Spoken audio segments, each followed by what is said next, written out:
పటాన్చెరు నియోజకవర్గం తెల్హాపూర్ మున్సిపాలిటీ ఉస్మాన్ నగర్లో నిర్మించిన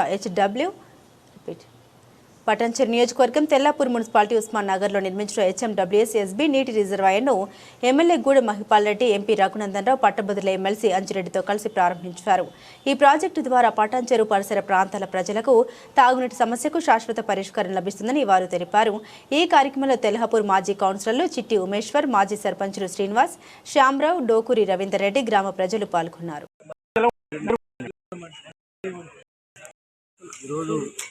కష్టాలు తీరబోతా ఉన్నాయి. ఇది పూర్తి కాస్ట్ 4,45,00,000. ప్రతి కాలనీకి ప్రతి ఇంటికి నల్ల ఇచ్చే కార్యక్రమాన్ని పైప్ లైన్ అంతా డిస్ట్రిబ్యూషన్ చేయడం జరిగింది. అందరూ ఏ ఇబ్బంది పడకుండా వాటర్ కానీ, రోడ్లు కానీ, కరెంటు కానీ, మున్సిపల్ పరిధిలో ఉన్న కాలనీలకు మౌలిక వసతులు సమకూర్చి ప్రజలకు ఇబ్బంది లేకుండా సమకూర్చడానికి ఇక్కడ అందరము సిద్ధంగా ఉన్నాం. కాబట్టి ఇది పూర్తి స్థాయిలో సద్వినియోగం చేసుకోవాల్సిందిగా మనవి చేస్తూ ఈ కార్యక్రమంలో ముఖ్య అతిథిగా మన పార్లమెంట్ మెంబర్ రఘునందన్ రావు గారు, ఎమ్మెల్సీ అంజిరెడ్డి గారు, స్థానిక నాయకులు, స్థానిక కాలనీవాసులు, అధికారులు అందరికీ పేరు పేరున ధన్యవాదాలు. Thank you. రోజు రోజుకి కొత్తగా వెలుస్తున్నటువంటి కాలనీలో అపార్ట్మెంట్ చూస్తూ ఉంటే ఎంత ఇన్ఫ్రాస్ట్రక్చర్ చేసినా కానీ ఈ ప్రాంతానికి ఇంకా తక్కువగానే కనబడుతూ ఉంది. శాసన మండలి సభ్యులు అంజిరెడ్డి ఎమ్మెల్యే గారితో కలిసి పెరుగుతున్నటువంటి కొత్త కాలనీల యొక్క అవసరాలని దృష్టిలో ఉంచుకొని రోడ్లు కానివ్వండి, మొక్కలు నాటే కార్యక్రమం కానివ్వండి, డివైడర్లు, శానిటేషన్, కొత్త బిల్డింగ్ కన్స్ట్రక్షన్ చేస్తున్న వాళ్ళు వదిలేస్తున్నటువంటి చెత్త, డెబ్రీస్ ఇట్లాంటి వాటి నుంచి త్వరలోనే జిల్లా కలెక్టర్ గారిని పిలిచి మున్సిపల్ కార్యం ఒక ప్రత్యేకమైనటువంటి సమావేశాన్ని ఏర్పాటు చేస్తారు. బిల్డర్లు పెద్ద పిల్లలు ఆకాశాలు కట్టి చెత్త తీసుకొచ్చి రోడ్ల మీద పోసి, పలుగొట్టిన దుమ్ము తీసుకొచ్చి రోడ్ల మీద పోసేసి కాలనీలలో ఉంటున్నటువంటి వాళ్ళకి మా గేట్ లోపలనే మంచిగా ఉండాలి, గేట్ బయట దుమ్ము వేస్తామంటే కుదరదు. అది ఖచ్చితంగా మున్సిపల్ కమిషనర్ గారు ఎవరైతే ఉన్నారో అట్లాంటి చర్యలకు ఎవరు పాల్పడుతూ ఉన్నా కానీ వాళ్ళ మీద నియంత్రిత చర్యలు తీసుకోవాల్సిందే. జిల్లా కలెక్టర్ గారు మేమందరం వచ్చి ఒక ఫుల్ డే తెల్లాపూర్లో కూర్చొని అందరికీ నమస్కారం.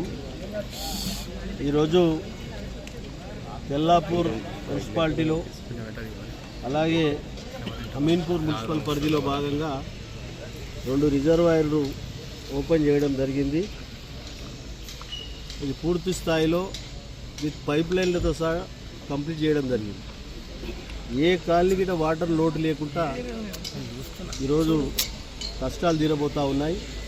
ఇది పూర్తి కాస్ట్ 2 రిజర్వాయర్లకు 44,45,00,000. ప్రతి కాలనీకి ప్రతి ఇంటికి నల్ల ఇచ్చే కార్యక్రమాన్ని పైప్ లైన్ అంతా డిస్ట్రిబ్యూషన్ చేయడం జరిగింది. అందరూ ఏ ఇబ్బంది పడకుండా వాటర్ కానీ, రోడ్లు కానీ, కరెంటు కానీ, మున్సిపల్ పరిధిలో ఉన్న కాలనీలకు మౌలిక వసతులు సమకూర్చి ప్రజలకు ఇబ్బంది లేకుండా సమకూర్చడానికి ఇక్కడ అందరము సిద్ధంగా ఉన్నాం. కాబట్టి దీన్ని పూర్తి స్థాయిలో సద్వినియోగం చేసుకోవాల్సిందిగా మనవి చేస్తూ ఈ కార్యక్రమంలో ముఖ్య అతిథిగా మన పార్లమెంట్ మెంబర్ రఘునందన్ రావు గారు, ఎమ్మెల్సీ అంజిరెడ్డి గారు, స్థానిక నాయకులు, స్థానిక కాలనీవాసులు, అధికారులు అందరికీ పేరు పేరున ధన్యవాదాలు. Thank you. తెల్లాపూర్ అనేది సంగారెడ్డి జిల్లాకి ఒక ఐటీ హబ్గా మారుతుంది. రోజు రోజుకు పెరుగుతున్నటువంటి ఈ ఇన్ఫ్రాస్ట్రక్చర్ చూస్తూ ఉంటే, రోజు రోజుకి కొత్తగా వెలుస్తున్నటువంటి కాలనీలో అపార్ట్మెంట్లు చూస్తూ ఉంటే ఎంత ఇన్ఫ్రాస్ట్రక్చర్ చేసినా కానీ ఈ ప్రాంతానికి ఇంకా తక్కువగానే కనబడుతూ ఉంది. శాసన మండలి సభ్యులు అంజిరెడ్డి గారు, ఎమ్మెల్యే గారితో కలిసి పెరుగుతున్నటువంటి కొత్త కాలనీల యొక్క అవసరాలని దృష్టిలో ఉంచుకొని రోడ్లు కానివ్వండి, మొక్కలు నాటే కార్యక్రమం కానివ్వండి, డివైడర్లు, శానిటేషన్, కొత్త బిల్డింగ్ కన్స్ట్రక్షన్ చేస్తున్న వాళ్ళు వదిలేస్తున్నటువంటి చెత్త, డెబ్రీస్ ఇట్లాంటి వాటికి సంబంధించి త్వరలోనే జిల్లా కలెక్టర్ గారిని పిలిచి తెల్లాపూర్ మున్సిపల్ కార్యాలయంలో ఒక ప్రత్యేకమైనటువంటి సమావేశాన్ని ఏర్పాటు చేస్తారు. బిల్డర్లు పెద్ద పెద్ద బంగ్లాలు, ఆకాశార్మ్యాలు కట్టి చెత్త తీసుకొచ్చి రోడ్ల మీద పోసి, పలుగొట్టిన దుమ్ము తీసుకొచ్చి రోడ్ల మీద పోసేసి కాలనీలలో ఉంటున్నటువంటి వాళ్ళకి మా గేట్ లోపలనే మంచిగా ఉండాలి, గేట్ బయట దుమ్ము వేస్తామంటే కుదరదు. అది ఖచ్చితంగా మున్సిపల్ కమిషనర్ గారు ఎవరైతే ఉన్నారో అట్లాంటి చర్యలకు ఎవరు పాల్పడుతూ ఉన్నా కానీ వాళ్ళ మీద నియంత్రిత చర్యలు తీసుకోవాల్సిందే. జిల్లా కలెక్టర్ గారు మేమందరం వచ్చి ఒక ఫుల్ డే తెల్లాపూర్లో కూర్చొని అన్ని గేటెడ్ కమ్యూనిటీలను పిలిచి రోడ్ల మీద వదిలేసినటువంటి డెబ్రీస్, వదిలేస్తున్నటువంటి చెట్లు పెట్టినటువంటి ఓపెన్ ఏరియాస్, ఎక్కడైతే చెరువులు కబ్జా గురవుతున్నాయో ఈ ప్రాంతంలో వీటిని అన్నింటిని కాపాడి భవిష్యత్ తరాలకి ఒక మంచి వాతావరణాన్ని ఇచ్చేందుకని చెప్పి ఒక కార్యక్రమాన్ని త్వరలోనే ఏర్పాటు చేస్తాం. ఆ రోజు మా మీడియా మిత్రులను కూడా ఆహ్వానిస్తాం. మీరు ఇచ్చేటువంటి సలహాలు సూచనలు కూడా తీసుకొని ఖచ్చితంగా తెల్లాపూర్ మున్సిపాలిటీని ఒక మంచి టౌన్షిప్గా వస్తున్నటువంటి కొత్త కాలనీలను అన్నింటినీ కూడా కోఆర్డినేట్ చేసి ఒక మంచి అండర్గ్రౌండ్ డ్రైనేజీని యాడ్ చేసి దీనికి ఒక రైల్వే ఇంకా ఇతరత్ర అంశాలు మెట్రో ఎట్లా క్రోడీకరించవచ్చు అనేది చూసి రింగ్ రోడ్